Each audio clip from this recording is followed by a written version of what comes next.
আসসালামু আলাইকুম। মোর্শেদ শোভন স্বাগত জানাচ্ছি এনটিভির মধ্যরাতের খবরে। ক্রাউন সিমেন্ট শিরোনাম দেখছিলেন, এবারে নিয়ে যাচ্ছি পুরো খবরে। জামায়াতে ইসলামী, জাতীয় নাগরিক পার্টি, খেলাফতে মজলিস সহ 11 দলীয় নির্বাচনী ঐক্য থেকে সরে দাঁড়ালো চরমোনাই পীরের দল ইসলামী আন্দোলন বাংলাদেশ। শুক্রবার বিকেলে রাজধানীর পুরানা পল্টনে দলের কেন্দ্রীয় কার্যালয়ে ব্রিফিংয়ে এ ঘোষণা দেন ইসলামী আন্দোলনের মুখপাত্র মাওলানা গাজী আতাউর রহমান। এককভাবে 300 আসনে নির্বাচন করার ঘোষণাও দেয়া হয়। এর মধ্যে 268 আসনে ইসলামী আন্দোলনের প্রার্থী রয়েছে। বাকি 32 আসনে নীতি আদর্শের সঙ্গে মিল রয়েছে এমন প্রার্থীদের সমর্থন দেয়া হবে বলে জানান দলটির মুখপাত্র। তিনি আরও জানান, 11 দলীয় ঐক্যের প্রধান দল জামায়াতে ইসলামী শরিয়ার আলোকে দেশ পরিচালনা না করার ঘোষণা, নির্বাচনের পরে জাতীয় ঐক্যের সরকার গঠন এবং আসন বন্টন ঘিরে ইসলামী আন্দোলনকে অবজ্ঞা করার কারণে ইসলামী আন্দোলন 11 দলীয় জোট থেকে সরে দাঁড়িয়েছে। ইনসাফের প্রশ্নে আমরা বৈরিতার শিকার হয়েছি। সেজন্য আমরা আজকে আপনাদের সামনে ঘোষণা দিতে বাধ্য হচ্ছি যে ইসলামী আন্দোলন বাংলাদেশ আসন্ন ত্রয়োদশ জাতীয় সংসদ নির্বাচনে যে 270টি আসনে মনোনয়নপত্র সাবমিট করেছে, এর মধ্যে আপিলে 2 জন বাতিল হয়েছে।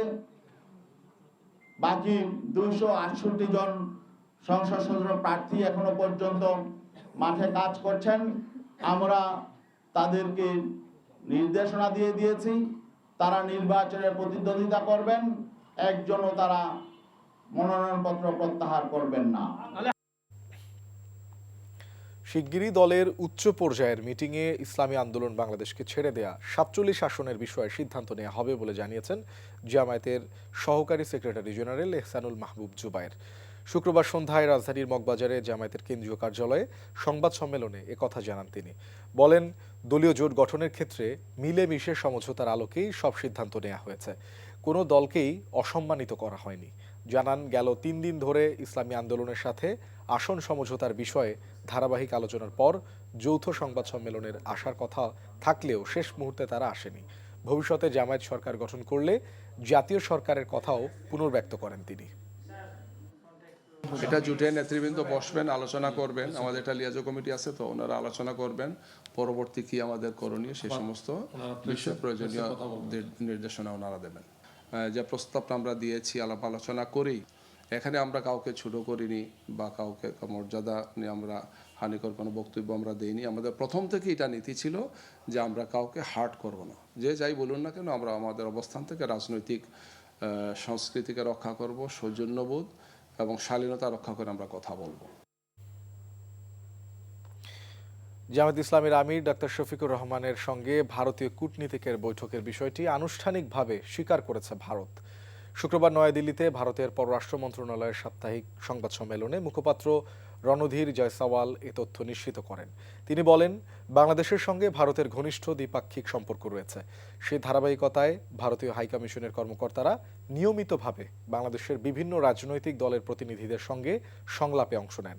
জামায়াতের সঙ্গে হওয়া বৈঠকটিও ওই কূটনৈতিক প্রক্রিয়ারই একটি অংশ।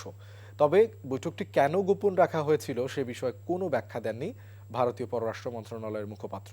এর আগে চলতি মাসের শুরুর দিকে বার্তা সংস্থা রয়টার্সকে দেয়া সাক্ষাৎকারে ভারতীয় কূটনীতিকদের সাথে বৈঠকের বিষয়টি প্রকাশ্যে আনেন জামায়াত আমির। পূর্বশত্রুতার জেরে ঢাকার কেরানীগঞ্জে মা ও মেয়েকে হত্যা করা হয়েছে। এ ঘটনায় 4 জনকে গ্রেফতার করেছে পুলিশ। পুলিশ জানায়, এনজিও থেকে 1.5 লাখ টাকা ঋণ নিয়েছিলেন শিক্ষিকা মিম আক্তার, আর এই ঋণের জামিনদার হন রোকেয়া রহমান। কিন্তু মিম আক্তার নিয়মিত ঋণ পরিশোধ না করায় এনজিও কর্তৃপক্ষ রোকেয়া রহমানকে চাপ দিতে থাকে। এ ঘটনাকে কেন্দ্র করে রোকেয়া রহমান ও শিক্ষিকা মিমের মধ্যে তর্ক বিতর্ক হয়। এরই জেরে রোকেয়া রহমান ও তার মেয়ে জোবাইদা রহমান ফাতেমাকে হত্যা করা হয়েছে। হত্যার পর মরদেহ 21 দিন বাড়িতেই রাখে। মরদেহ পচে দুর্গন্ধ ছড়িয়ে পড়লে স্থানীয়রা পুলিশে খবর দেয়। পরে পুলিশ মরদেহ দুটি উদ্ধার করে। এ ঘটনায় শিক্ষিকা মিম সহ পরিবারের 4 জনকে গ্রেফতার করেছে পুলিশ। প্রাথমিক জিজ্ঞাসাবাদে পূর্বশত্রুতার জেরে হত্যার দায় স্বীকার করেন অভিযুক্তরা।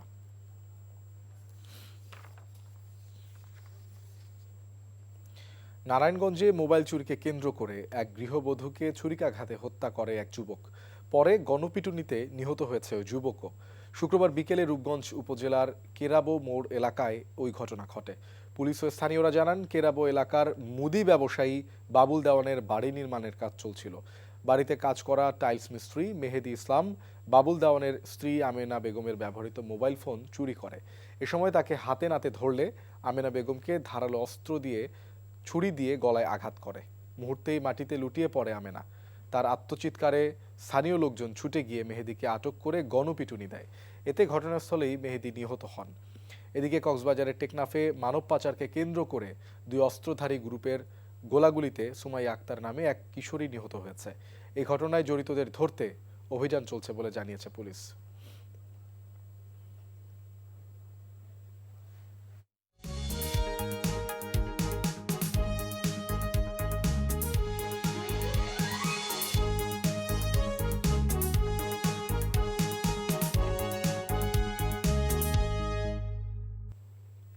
নাসির সিনটেক্স গ্রুপ নির্বাচন পথে পথে। নাটোরে একটি বাদে বাকি 3টি আসনেই রয়েছে বিএনপির ভোট ব্যাংক। এবারের নির্বাচনে অবশ্য জেলার সবগুলো আসনেই জয় চায় বিএনপি। তবে বিদ্রোহী প্রার্থীদের নিয়ে কিছুটা দুশ্চিন্তায়ও তারা। সেই সুযোগ কাজে লাগাতে মাঠে নেমেছে জামায়াতে ইসলামী। নাটোর থেকে হালিম খানের পাঠানো রিপোর্ট, জানাচ্ছেন জীবন আহমেদ। ফ্যাসিস্ট সরকারের দিনের ভোট রাতে অনুষ্ঠিত ছাড়া সবকটি জাতীয় নির্বাচনে নাটোরের 4টি আসনের মধ্যে 3টি ছিল বিএনপি দখলে। এক আসনটি কার্যক্রম নিষিদ্ধ আওয়ামী লীগের দুর্গ থাকায় সেটি নিতে পারেনি বিএনপি। তবে ত্রয়োদশ জাতীয় নির্বাচনে 4টি আসন দখল নিতে চায় বিএনপি। তবে একাধিক বিদ্রোহী প্রার্থী নিয়ে বিপাকে দলটি, আর সেই সুযোগ কাজে লাগাতে চায় জামায়াতে ইসলামী। 4টি আসনে জামাত জোটের নেই কোনো বিদ্রোহী প্রার্থী। নাটোর এক আসনে বিএনপির বর্ষিয়ান নেতা মরহুম ফজলুর রহমান পটলের মেয়ে ফারজানা শারমিন পুতুল পেয়েছেন দলের টিকিট। কিন্তু ছাড় দিতে নারাজ পুতুলের ভাই ডাক্তার ইয়াসিন আরশাদ রাজন। অনড় অবস্থানে বিএনপির কেন্দ্রীয় নির্বাহী কমিটির সহ দপ্তর সম্পাদক তাইজুল ইসলাম টিপিও। শক্ত অবস্থানে আছে জামায়াতের প্রার্থী আবুল কালাম আজাদ। ওনারা যখন ভোট করছেন, ধানের শীষের বাইরে যখন কাউকে ভোট দেওয়ার জন্য ওনারা বলবেন, এটা আসলে সাধারণ মানুষ নিবেন, অ্যাকসেপ্ট করবে না। বিকজ যাদের হৃদয়ে ধানের শীষ আছে তারা কিন্তু এর বাইরে গিয়ে ধানের শীষের ভোটের বাইরে গিয়ে অন্যখানে ভোট দেওয়ার তাদের প্রশ্নই ওঠে না। যদি মানুষ নির্বিঘ্নে ভোট দেওয়ার সুযোগ পায়, এখানে আমার পক্ষে ভোটের বিপ্লব হবে ইনশাল্লাহ। জনগণ চাচ্ছে একটি পরিবর্তন এবং ন্যায় এবং ইনসাফের পরিবর্তন, সেটার জন্য আমরা শতভাগ বিশ্বাসী আছি ইনশাল্লাহ। নাটোর 2 আসনে হেভিওয়েট প্রার্থী রুহুল কুদ্দুস তালুকদার দুলুর সাথে প্রতিদ্বন্দ্বিতায় আছেন জামায়াতের ইউনুস আলী। নাটোর 3 আসনটি গত 17 বছর দখলে ছিল কারাবন্দী আওয়ামী লীগ নেতা জুনায়েদ আহমেদ পলকের। এবার বিএনপি থেকে মনোনয়ন পেয়েছেন আনোয়ারুল ইসলাম আনু। তার বিরুদ্ধে স্বতন্ত্র প্রার্থী হয়েছেন জেলা বিএনপির যুগ্ম আহ্বায়ক দাউদার মাহমুদ। আমার মনে হয় ইনশাল্লাহ কোনো সমস্যা নেই, এগুলোতে আমরা বিপুল ভোটে বিজয়ী হব। বিশৃঙ্খলা যারা করছে, স্বতন্ত্র হিসেবে যারা দলের পক্ষে এখনো দাবি করছে, তারাই বিশৃঙ্খলা করছে। যদি প্রস্তুতিটা সঠিক হয় তাহলে ইনশাআল্লাহ আমরা সুষ্ঠু একটা নির্বাচন, একটা সুন্দর নির্বাচনও পেতে পারি। নির্বাচন সুষ্ঠু করার স্বার্থে প্রশাসনকেই কিছুটা হচ্ছে যে গোয়েন্দা সংস্থার মানে শরণাপন্ন হতে হবে, যে আসলে কোথায় হুমকি হচ্ছে। আর নাটোর 4 আসনে বিএনপির আব্দুল আজিজের সাথে প্রতিদ্বন্দ্বিতায় আছেন জামায়াতের আব্দুল হাকিম। ভোটাররা বলছেন অতীতের মতো তারা আর ভুল করবেন না। যোগ্য ব্যক্তিকে দেখে আমরা তাকে মনে করেন যে ভোট দেব। প্রশাসনের লোকজন থাকবে, কেউ শয়তানি করে ভোট দিতে পারবে না, খুব সুন্দরভাবে ভোট হবে। একটি সুষ্ঠু নির্বাচনের মাধ্যমে যোগ্য প্রার্থীরা নির্বাচিত হয়ে আসবেন, সেই আশা ভোটারদের। NTV news desk.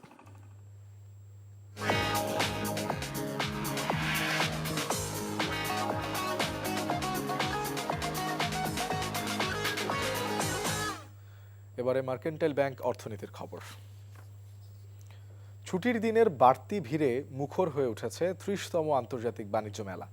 পরিবার পরিজন নিয়ে মেলায় ভিড় করেন নানা বয়সী দর্শনার্থীরা। এদিকে বিনোদন আর ঘোরাঘুরি, অন্যদিকে কেনাকাটার সুযোগ, দুটোর মেলবন্ধনে মেলা প্রাঙ্গণ পরিণত হয়েছে উৎসবের আমেজে। দর্শনার্থীদের আকর্ষণের কেন্দ্রবিন্দুতে রয়েছে দেশি বিদেশি বিভিন্ন প্রতিষ্ঠানের নান্দনিক প্যাভিলিয়ন ও বিশেষ অফার। সালাউদ্দিন কাদের রিপোর্ট। জমে উঠেছে 30তম আন্তর্জাতিক বাণিজ্য মেলা। ছুটির দিন হওয়ায় অন্যান্য দিনের তুলনায় শুক্রবার দর্শনার্থীদের উপচে পড়া ভিড় লক্ষ্য করা গেছে। পরিবার পরিজন নিয়ে মেলায় এসেছেন নানা বয়সী মানুষ। মেলায় প্রবেশপথে দীর্ঘ লাইন, ভেতরে রঙিন স্টল, দর্শনার্থীদের কোলাহলে মুখর পুরো প্রাঙ্গণ। কোথাও খাবারের স্টলে ভিড়, কোথাও পোশাক আর গৃহস্থালী পণ্যের দোকানে ব্যস্ত ক্রেতারা। ঢাকার বাইরে হওয়ার কারণে, বিশেষ করে পূর্বাঞ্চলে হওয়ার কারণে অনেক লোক সমাগম হয়েছে এবং আসলেই অনেক ভালো একটা পরিবেশ।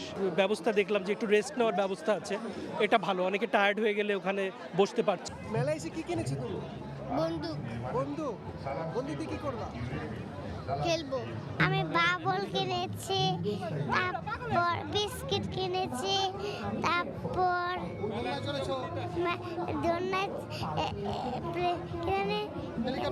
হেলিকপ্টারে চলেছি। এবারের মেলায় আলাদাভাবে নজর কেড়েছে আবুল খায়ের গ্রুপের marks instant full cream milk পাউডারের প্যাভিলিয়ন। এখানে ক্রেতাদের উপচে পড়া ভিড় লক্ষ্য করা গেছে। অনেক ভালো। আমার বাবু মার্কস দুধটাই খায়। ওর 1 বছর পার হওয়ার পর থেকে আমরা মার্কস দুধই খাওয়াই। দামের তুলনায়, অন্যান্য দুধের তুলনায় ভালো, আর টেস্টটা সব থেকে ভালো। এটাই বড় কথা। প্যাভিলিয়নের কর্মকর্তারা বলছেন, মেলায় আগত দর্শনার্থীদের জন্য থাকছে বিভিন্ন আকর্ষণীয় প্যাকেজ, যাতে সাশ্রয়ী মূল্যসহ থাকছে অনেক আকর্ষণীয় গিফট জেতার সুযোগ। Marks instant full cream milk powder, এই প্রোডাক্টটা লঞ্চ করার পরে আমাদের কনজিউমাররা যারা আসছে তারা অনেকেই এর আগে কিনে খেয়েছে এবং নতুন করে যারা পারচেস করছে তারা 2-1 দিন পরে এসে এটার ফিডব্যাক খুব ভালো দিচ্ছে এবং আমরা আশা করছি এটার ফিডব্যাক সামনের দিনগুলোতে আরও অনেক ভালো পাবে। এদিকে দর্শনার্থীদের মন ভালো করার প্রত্যয় নিয়ে প্রতি বছরের মতো এবারও ঢাকা আইসক্রিম ইন্ডাস্ট্রিজ লিমিটেডের ব্র্যান্ড পোলার আইসক্রিম মেলা অংশ নিয়েছে তাদের নান্দনিক প্যাভিলিয়ন নিয়ে। মাস জুড়ে রেগুলার সব পোলার আইসক্রিম সহ দর্শনার্থীদের জন্য থাকছে বিভিন্ন মজার অ্যাক্টিভিটি সহ ফ্যান্টাসি কিংডমের 50% ডিসকাউন্টের কুপন। সালাউদ্দিন কাদের, এনটিভি নিউজ, ঢাকা। ত্রয়োদশ জাতীয় সংসদ নির্বাচন উপলক্ষে প্রবাসীদের ভোটাধিকার প্রয়োগ নিয়ে সাংবাদিকদের সাথে মতবিনিময় সভা করেছেন সৌদি আরব পশ্চিম অঞ্চল বিএনপি। জেদ্দা প্রতিনিধি মাসুদ সেলিম জানান, মতবিনিময় সভায় উপস্থিত ছিলেন সৌদি আরব পশ্চিম অঞ্চল বিএনপির সদস্য সচিব মীর মনিরুজ্জামান তপন ও সৌদি আরব পশ্চিম অঞ্চল বিএনপির যুগ্ম আহ্বায়ক আব্দুল মান্নান। এ সময় আরও উপস্থিত ছিলেন মঈন চৌধুরী, প্রকৌশলী নুরুল আমিন, টিপু সুলতান, জহির আহমেদ সহ অনেকেই। সৌদি আরব বিএনপির নেতারা অভিযোগ করে বলেন, কোনো অদৃশ্য অশুভ শক্তি নির্বাচন কমিশনে লুকায়িত আছে একটা বিশেষ দল প্রমোট করার জন্য। এই ছিল মধ্যরাতের খবরে। এই খবরের ভিডিও সহ আপডেট জানতে ভিজিট করুন এনটিভি অনলাইন www.ntvbd.com। এছাড়াও এনটিভির জনপ্রিয় সব অনুষ্ঠান ও খবরের আপডেট জানতে ভিজিট করুন আমাদের ইউটিউব ও ভেরিফাইড ফেসবুক পেজ। ধন্যবাদ সবাইকে। শুভরাত্রি।